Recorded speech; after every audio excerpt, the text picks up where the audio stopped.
Hello. Where the fuck you been? We're down the Pine Barrens. I can ride my bike with no handlebars.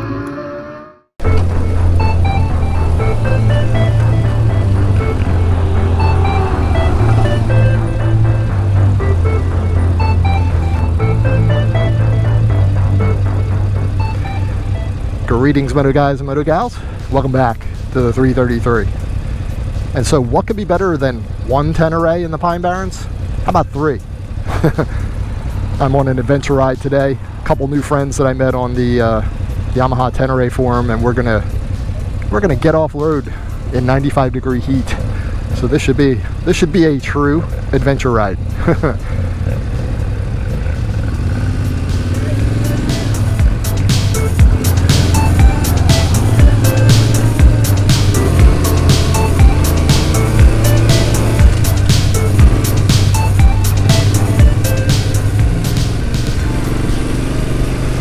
Right, so yeah, the guy leading our group today is a guy named Ciribassi. Met him on the Tenere forum groups in Facebook, and if I can vlog here without crashing, I will.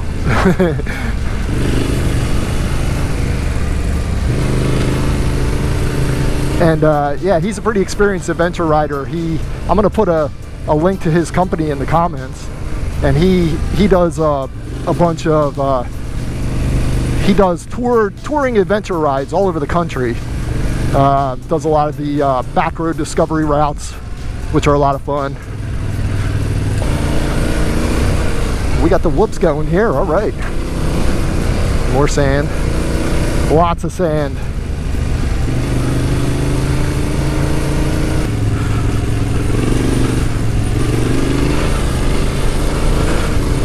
We are in the sand. Yes, boys and girls. My favorite. Just got to try and stay loose, let the bike go where it's going to go. And I was going to try and talk about some, you know, introductory riding skills. All right. And one of them, especially if you're going to ride, if you're in New Jersey and you're riding in the Pine Barrens, you have to make sand your friend somehow. Because most of the trails have at least 2 to 3 inch sand on it, and then you can see we hit pockets where it gets like a really deep sugar sand, man. This one's deep. This one's deep.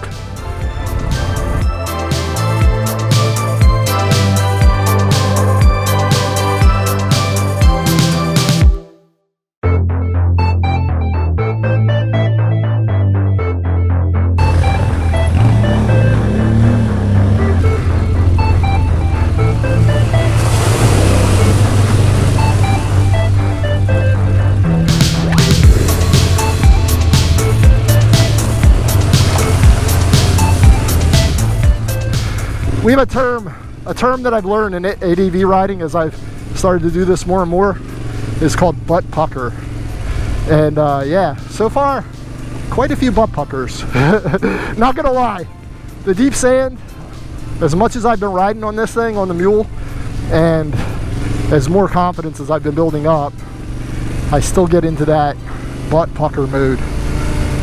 And the worst thing, I guess that's one of the tips. I mean, I'm going to be kind of scattered here as I'm trying to vlog while I'm riding, but one tip that I've definitely been learning and trying to force myself to do, especially if you're a newer ADV rider and you're just getting off road, is to try, when you get that butt pucker response, especially when you hit some of these pockets of like deep sand, you have to, you got to try to like, you know, relax through it and kind of just work through it. And it's uncomfortable because it's the same almost flight or flight response when you're like target fixated. If you're like, to translate it into road biking, if you've ever had a case of really bad target fixation, that's sort of what it's like hitting sand on the trails. It's like butt pucker. You immediately go into fight or flight mode. You tense up on the bars, and if you grab really tight, that's the worst thing you can do. You have to kind of go into like snowmobile mode. You know, you got to kind of let the bike just kind of go where it's going to go. It feels weird when you first do it, but then when you feel the bike sort of correct itself, it gives you a little bit of the confidence back, you know. So right now we're in the stuff that's not too bad, but that's about That is the name of the game of the Pine Barrens, boys and girls. It is an evil mistress, man. It's kicked my ass twice. And you know, you can ride along here pretty confidently and feel good. And then all of a sudden it will change, you know, night and day on you. This looks like a big sand washout up here. So we got to get through this. Ugh. Stuff that's a little less than this I'm good with, but once I get into like this kind of shit, I just lose it, man.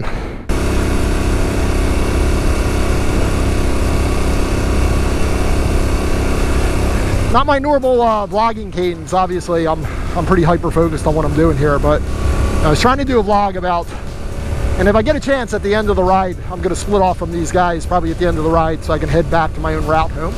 And if I do get a chance, I will stop and kind of talk about some of the actual non-riding drills that you can do when you're first starting out that sort of help you.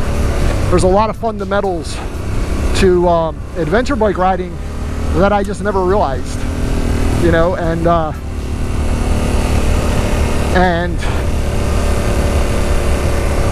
you really kind of have to practice those without really getting into anything too technical to sort of get some confidence with your bike.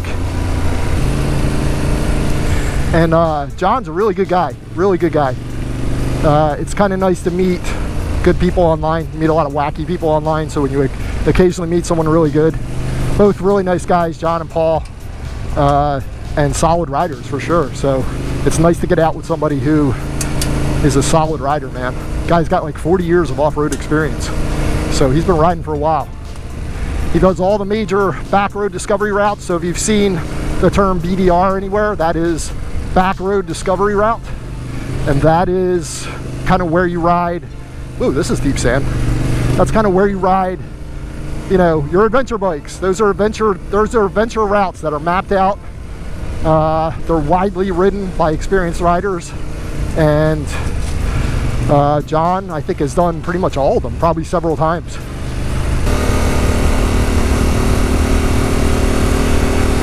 So this is pretty standard fair fire road. I'm not going to jinx myself. This can change pretty quick, but this is the kind of stuff that's sort of relaxing to ride. And this is where it gets kind of squirrely, when it gets muddy and fucked up. This isn't too bad. Got to kind of find a line through it here if you can.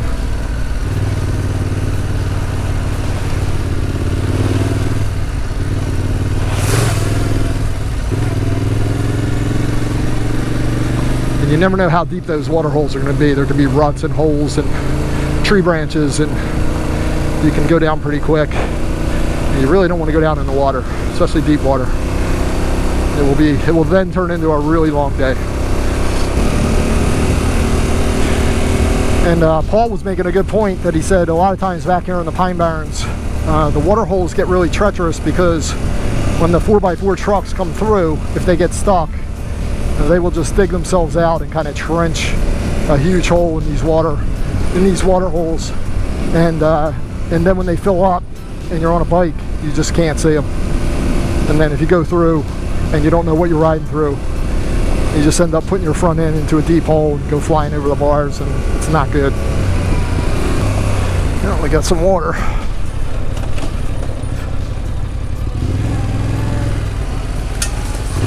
Then mud. Not too bad.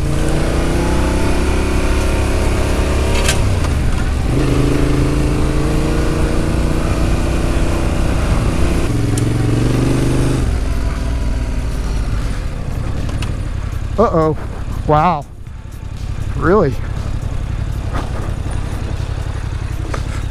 Oh, man.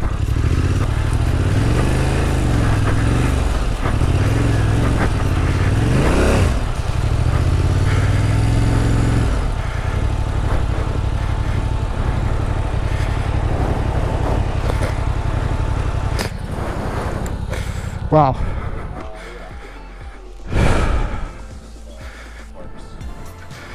Damn! Oh man.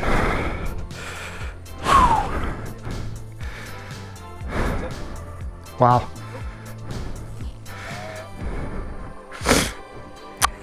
And this is why you don't charge through water holes, right, John?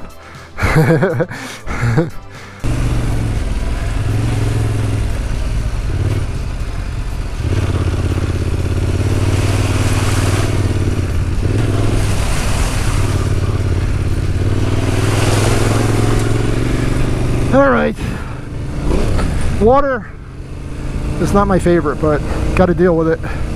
Got to deal with it. You got to deal with sand, right?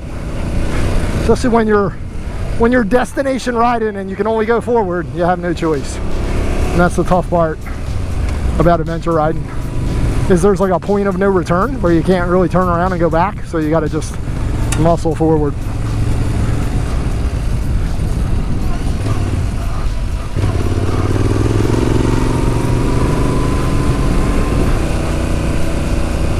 So anyway, before we found that kid stranded and we couldn't really help him, he's got a tow truck coming. There's nothing we could do to get him out.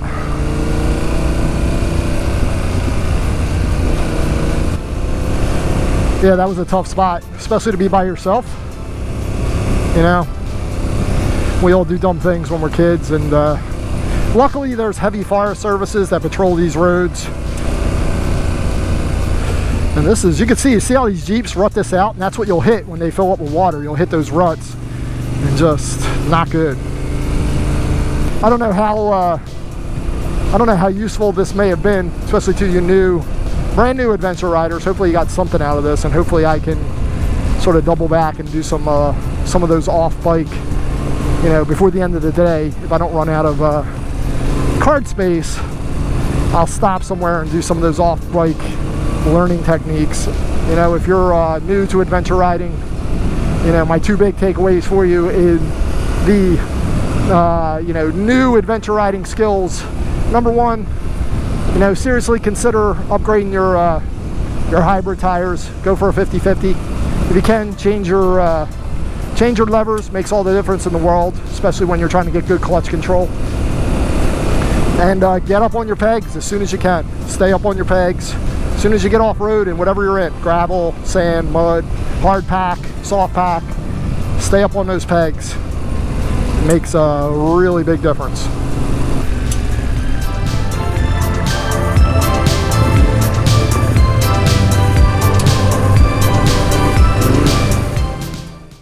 You can see my bike is thoroughly dirty here, which I kind of like. I wanted to go through the basic balance drills that you can do before you actually get into the dirt.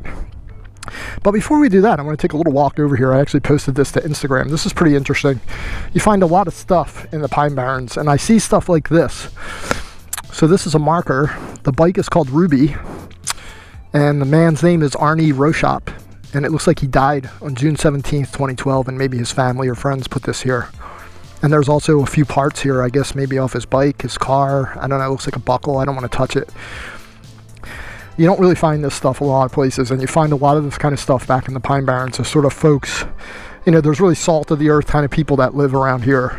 There's like a whole Harley culture down here, and so I think this is pretty interesting to kind of stumble upon this, you know, pay respects to it. I don't know who this man was, but apparently he had a lot of nice friends and family who put this memorial here for him. So we will observe it peacefully, and let's go back to the bike here, okay? So I want to talk about some basic, one of the keys that I found to, you know, getting better off-road when you first start. It feels really intimidating, really scary. Bikes are big, they're heavy. What you have to spend some time doing is getting used to balance. Balance, throttle control. Oh, I got a nice little B. B landed on the T7, he's sliding down. Balance and throttle control and clutch control are just critical to riding these bikes off-road.